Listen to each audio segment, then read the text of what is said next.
Bonjour. Ce récit de mission nous vient du Ghana. Il s'intitule « L'importance d'une invitation ».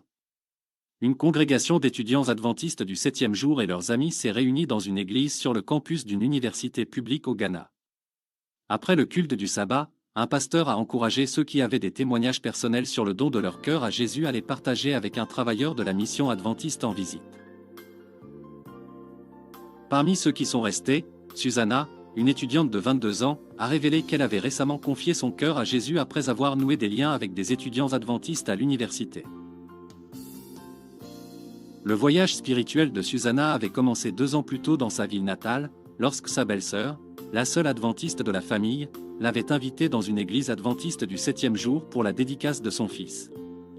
Bien que Susanna n'ait jamais été dans une église adventiste et qu'elle ait été émue par l'expérience cultuelle, sa belle-sœur n'a pas renouvelé son invitation, ce qui a conduit Susanna à perdre le contact avec la communauté adventiste.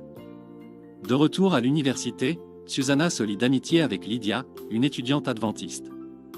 Lydia l'a invitée à une réunion de prière avec 30 étudiants adventistes, où ils ont chanté, prié et prêché sur Jésus.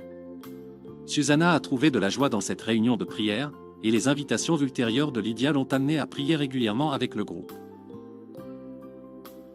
Un jour, Lydia a proposé un effort d'évangélisation pendant les vacances semestrielles, consistant à faire du porte-à-porte dans une ville située à 17 km de là, en invitant les gens à des réunions d'évangélisation nocturnes dirigées par un pasteur.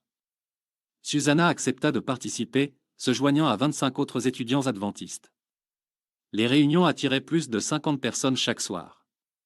Pendant ce temps, Lydia demanda à Susanna si elle voulait être baptisée, et Susanna, inspirée par les enseignements du prédicateur sur le sabbat biblique, accepta avec enthousiasme. Au fur et à mesure que Susanna écoutait le prédicateur, son désir de se faire baptiser s'intensifiait. À la fin des réunions, Lydia a confirmé l'engagement de Susanna, qui a fait partie des 20 personnes baptisées. Lydia a exprimé sa joie en serrant Susanna dans ses bras après le baptême.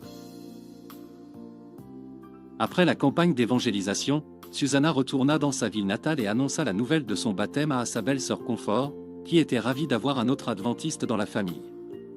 En réfléchissant à son parcours, Susanna reconnut le rôle d'une simple invitation à l'église, déclarant que sa première rencontre avec le culte adventiste avait laissé une impression positive, mais que c'était l'invitation ultérieure à l'université qui l'avait amenée à devenir adventiste. Une partie de votre offrande du 13e sabbat d'aujourd'hui aidera à développer l'éducation adventiste du 7e jour grâce à 2 projets dans la division de l'Afrique de l'Ouest et du Centre. Les fonds serviront à la construction de nouvelles salles de classe et de dortoirs au Nursing and Midwifery Training College au Ghana, où étudie Susanna, et à l'ouverture d'une école bilingue au Cameroun où les enfants pourront apprendre à connaître Jésus en français et en anglais. Nous vous remercions de votre généreuse offrande d'aujourd'hui.